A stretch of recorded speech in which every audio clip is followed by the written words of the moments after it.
लेकिन जिस तरह से मोदी सरकार के हाथ में बंदर के हाथ में उस्तरा दे देने वाली बात है, उस तरह से वो हर अच्छी स्कीम को भी खराब कर देते हैं। हमारे युवाओं के साथ बहुत क्रूरता वाला व्यवहार कर रही है, जो सरकार को नहीं करना चाहिए। और लाठी बरसा के आप युवाओं को नहीं रोक सकते, जबकि आप उन्हें मंच प्रोवाइड नहीं कर रहे हैं। मंच से मेरा मतलब रोजगार से हो रहा है कि 2018 का एसएससी है, उसका रिजल्ट 2020 में आ रहा है। इस बीच में जो विद्यार्थी है वो 19 का भी भरता है, 20 का भी भरता है। सरकार जो काम कर रही है वो ये दिखाता है कि सरकार को लोकतंत्र की समझ नहीं है। बीजेपी ने जो किया वो जिंगोइज्म का उदाहरण है, वो देशभक्ति नहीं है। जैसे पुलवामा अटैक हुआ और अटैक के बाद प्रधानमंत्री शूटिंग करते रहे, उनके अंदर जो छवि थोड़ी बहुत बची भी होगी उस दिन वो टूट गई। तो मुझे बस एक ही उनसे डर था कि कहीं वो अपने खाली अहंकार के अंदर सरेंडर ना कर जाए। कि चमक धमक थी वो हमें देखने में मिला नहीं। बहुजन सेंचुरी देख रहे हैं आप। इस वक्त हम लोग constitution club of India Delhi में मौजूद हैं। मेरे साथ सेवानिवृत्त अनुमा आचार्य मौजूद हैं। मैम स्वागत है बहुजन सेंचुरी में आपका। जी thank you so much. Ma'am एक फ़ोटो देखी थी मैंने, काफ़ी आपकी वायरल हुई प्रधानमंत्री मोदी जी के साथ, और अब आप जो है दलित पंचायत में भी शामिल होने आए और भी आंदोलनों में मैंने देखा। अब आप सरकार के खिलाफ़ क्यों हो गए हैं मैम? देखिए, प्रधानमंत्री नरेंद्र मोदी जब आए थे ना, तो बहुत सारे भारतीयों की तरह मुझे ऐसा लगा था कि अब भारत बिल्कुल ही बदल जाएगा, क्योंकि वैसे ही हम बहुत विकसित देश थे, विकासशील कहलाते थे और शायद हम दुनिया की सबसे बड़े लोकतंत्र और सबसे बड़ी बढ़ती हुई इकोनॉमी की तरह जाने जाते थे। लेकिन फिर क्या हुआ, जो हम देखते चले गए, तो जिस तरह की चमक धमक थी वो हमें देखने में मिला नहीं। और मैंने तो जब से मैंने देखा महिलाओं पर अत्याचारों को देखते हुए, फिर मुझे लगा जब प्रधानमंत्री बिल्कुल चुप रहते हैं उन जगहों पर, वो मुझे सबसे ज़्यादा व्यथित कर गया और फिर धीरे धीरे मैं उनसे मेरा मोह भंग हुआ। अच्छा, तो मतलब जब आप उनके प्रधानमंत्री के सपोर्ट में थे तब आपको लग रहा था कि ये देश हित में कार्य कर रहे हैं, तो आपको कब समझ में आई ये सारी चीज़ें? देखिए, 2014 में जब वो जीते तो मुझे बस एक ही उनसे डर था कि कहीं वो अपने खाली अहंकार के अंदर सरेंडर ना कर जाएं। बस ये एक चीज़ उनकी तब भी दिखती थी। पर मुझे लगता था कि अगर ये अच्छी नीयत से आ रहे हैं तो ये देश का बहुत बड़ा उद्धार करेंगे। लेकिन क्या हुआ कि शुरू के 3-4 साल तो मैं जब सेनाओं में थी, मैं वायुसेना में थी, तब तो मुझे इतना ज़्यादा बाहर ना तो राजनीति पता होती थी, ना नागरिकों को क्या प्रॉब्लम्स हैं वो भी नहीं पता होती थी। जब मैंने नोटबंदी देखी तो मुझे लगा ये कोई अनोखी चीज़ हुई है, क्या पता हो सकता है इससे कुछ अच्छा ही हो।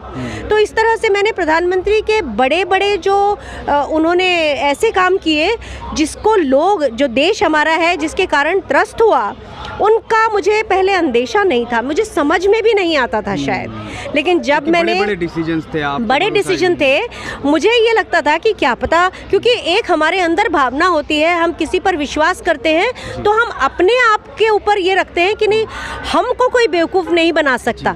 हम अपने आप को बहुत समझदार समझते हैं ना, तो हम ये समझते हैं कि जो हमने सोचा वही सही है।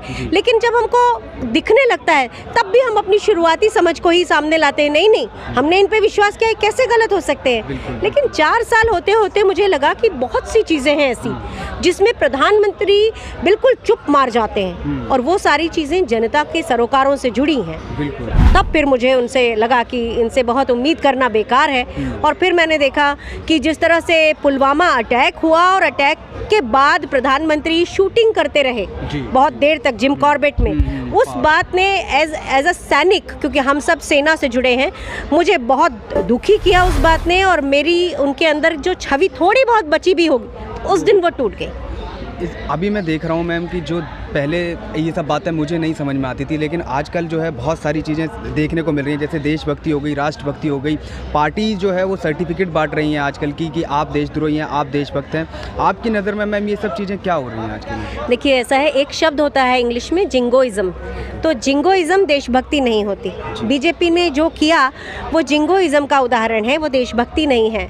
क्योंकि आप ये कहें कि आप देशभक्त क्योंकि आप भारतीय जनता पार्टी के साथ और बाकी पूरा देश देशद्रोही, क्योंकि वो आपको पसंद नहीं करता, तो ये नैरेटिव ही गलत है अपने आप में। और ये अब तो जनता को दिखने भी लगा है। हम बहुत सारे सोशल मीडिया प्लेटफॉर्म पे देखते हैं, और शायद इसीलिए क्योंकि जनता जाग रही है, सरकार ने OTT के लिए गाइडलाइंस लेकर आ गई सरकार। तो बेसिकली सरकार डर गई है, और उस डरेपन में सरकार जो काम कर रही है वो ये दिखाता है कि सरकार को लोकतंत्र की समझ नहीं है। बिल्कुल मैम, OTT पे भी मैं एक सवाल पूछना चाहूँगा। कई जो सोशल मीडिया प्लेटफॉर्म्स हैं, मेरे को भी फ़ोन आए, कुछ लोग डर गए हैं मैम इसको लेकर के कि हम खबर दिखा सकते हैं या नहीं दिखा सकते हैं। उन लोगों को आप क्या कहना चाहेंगे मैम?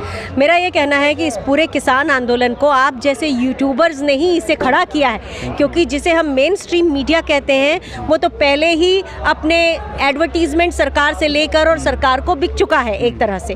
तो आप लोगों ने जो खड़ा किया है, लेकिन एक बात ध्यान रखिए, आपके कंटेंट में भाषा का प्रयोग बहुत अच्छा हो, जिसमें हमें अपनी बात तो कहनी है, इम्पैक्टफुल तरीके से कहनी है, लेकिन किसी को गाली नहीं देनी है, स्तर के नीचे नहीं जाना है। आप इस तरह के इंटरव्यू रिकॉर्ड करिए, और मैं नहीं समझती कि देश दुनिया की कोई सरकार आपको ऐसे में टोक सकती है। बिल्कुल। और मैं आखिरी सवाल मैम पूछना चाहूँगा, आज आप दलित पंचायत में यहाँ पर मौजूद थे, आप आए, बाबा साहब की तस्वीर भी यहाँ पर बहुत सारी लगी हुई हैं, तो आप बाबा साहब के बारे में क्या कहना चाहेंगे? देखिए, उन्होंने हमारा संविधान बनाया, और उस संविधान में उन्होंने सबको समानता के अधिकार दिए।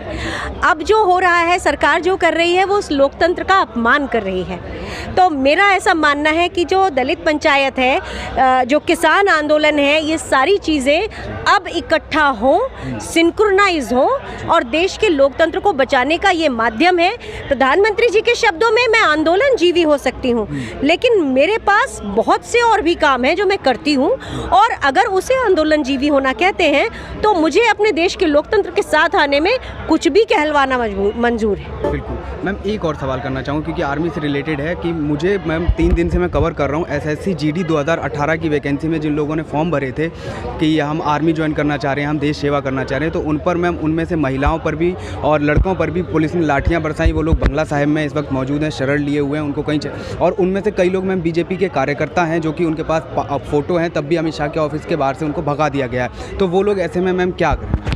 मैं समझती हूँ कि आप स्टाफ सिलेक्शन कमीशन की बात कर रहे हैं, शॉर्ट सर्विस कमीशन की बात नहीं कर रहे हैं। तो स्टाफ सिलेक्शन कमीशन जो है वो गवर्नमेंट जॉब्स के लिए अलग अलग विभागों में भर्ती करने का एक एग्ज़ाम होता है, और मुझे लगता है कि ये क्या हो रहा है कि 2018 का SSC है, उसका रिजल्ट 2020 में आ रहा है। इस बीच में जो विद्यार्थी है वो 19 का भी भरता है, 20 का भी भरता है, हाँ, और उसको पता ही नहीं है कि उसका क्या होने वाला है। तो मैं समझती हूँ इस तरह से सरकार जो है वो हमारे युवाओं के साथ बहुत क्रूरता वाला व्यवहार कर रही है, जो सरकार को नहीं करना चाहिए।